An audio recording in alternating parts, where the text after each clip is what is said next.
Hey everybody, what is going on? I hope you guys are all doing well, and welcome to another tutorial video. In this video, I'm going to be showing you guys how you can open several projects in DaVinci Resolve.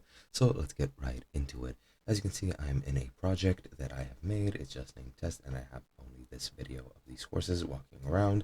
And let's say I want to change my project, but I want to change it on the fly without restarting DaVinci Resolve. You can do this very easily, and you can open up all of your projects at the same time pretty much, and you can fast switch between them. First, what you want to do is go into the file menu in the top left, and then go all the way down to Project Manager. You can also press Shift 1, and that should do the same. It should open up a window that looks like this. Here you can see your projects that you have started. As you can see, I have three: an untitled one, and this one called Circle Transition, and this one named Test, which I'm currently on. What you need to do to switch quickly between them is right click in the empty space, click on Dynamic Project Switching, and as you can see, this is what you need to do, and it has to be checked off, and then you'll get Close Projects in Memory as another option, which we won't be clicking.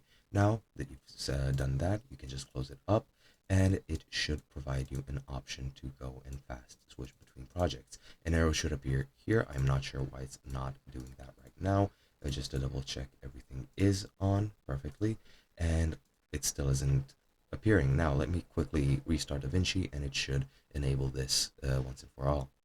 Okay, so I restarted DaVinci, and that didn't fix anything pretty much, but I have gotten it to work. As you can see, now I can switch these on the fly. Pretty much what I did was I just went into the project manager, like so. I explained that already. And then you can open up the projects you want to switch between. And once you open them up, then you can quick switch in between these. The reason being why it didn't load up first is because these weren't in memory yet. And now that I have opened up the other projects, I can switch between them on the fly dynamically, and that's pretty much all you need to do. Hope you guys enjoyed, and I'll be seeing you guys in another video.